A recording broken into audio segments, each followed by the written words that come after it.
I never had a girlfriend from India. I worked for India once. The country had an embassy. This channel is totally ridiculous. She's cute, but I can't stand her because of her attitude and personality, but she's very cute. This is like the Bible, for example. The Bible might have a little bit of historical sourcing, let's say, that you can learn from compared to other things. But again, it's gotten worse and worse as it's rewritten with manufacturing of consent. So here, when I watch this, I can tell her face and the writing is designed to manipulate opinion, right? But there is some historical information. But I'm a critical thinker, so I know how to sort that stuff out when I pay attention to it. So I wanted to say, hey, I heard that some of the sports are canceled in Russia, the sports that were coming up. And that's going to hit Putin hard because he's like every other redneck guy. He's into watching sports. But he can also play sports. And I'm just saying that it's pretty cruel for Putin and the leader of Ukraine to not be saying, hey, do we have to destroy each other's infrastructure and have a negative impact on the entire planet because of our egos? Can we just decide to battle it out ourselves and save, the injuries and the generational trauma that we both already have as cultures, and add more to it by just having a fight between the two of us? That'd be what an honorable, courageous, non-cowardly leader would do. I mean, even Trudeau did a little bit of boxing. I've never seen the match, but so. It's pretty ridiculous, and it's mostly, the news everywhere really shows that it's not Ukrainian people versus Russian soldiers. It's not the people fighting, it's the leadership and their egos. So, and I'm not saying this is human standards, but it'd be closer to human standards if it'd be, hey, wait, let's just duke it out, the two of us, in a fight that we will agree is fair in this way. And if one of them breaks the rules, like Putin brings something like a knife he shouldn't have brought, then, he will have dishonored his culture, right?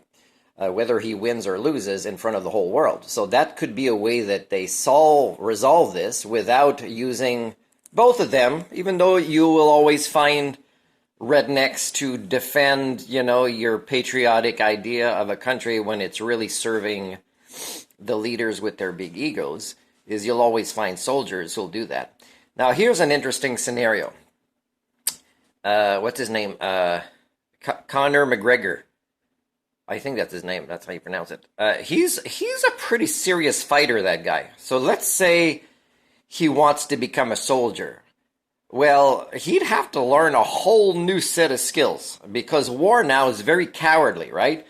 This guy, Conor McGregor, he's not just good at giving punches. He's received a lot of real punches in the face in his life. He's not a guy I'd want to fight against, even just talking about fighting with him would stress me out. He's really a good fighter. But let's say he wanted to become a soldier, well, he could be shot by a cowardly soldier from far away and say, ha, I killed this guy, Conor McGregor is really famous, I'm the one that killed him. And this soldier, among redneck cultures of soldiers, would think this was an honorable thing to do.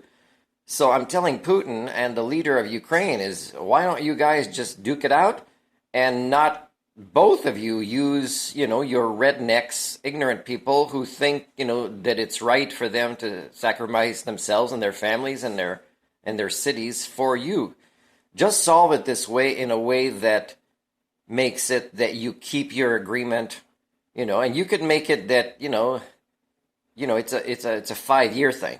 And then you can fight again and stay healthy and then bring a sport in the world that doesn't kill all your innocent people and turn your own people against you over time, right? Because over time they're going to say, what if this would have happened? So I think your soldiers would agree to this. And if they don't agree to this, it's because they're murderers and, they're not really soldiers because they just like killing people, which is one of the 3 kind of people that apply to be soldiers. They just love killing. And this is who you're manipulating, right? And every country of the world that has armies is pretty much like this. They're manipulating people's murderous and violent natures to serve, the cult religion of patriotism and jingoism.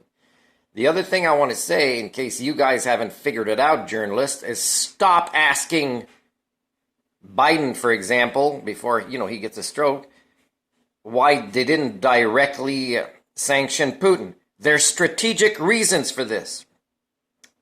The best way to end this with minimal issues is for Russian people and influential people as well to turn against Putin and his supporters in Russia. It's the best way to minimize conflict and casualties, either of of infrastructure or of people, is to have them self-destruct. They're close to it. Every country is close to it. China is close to it.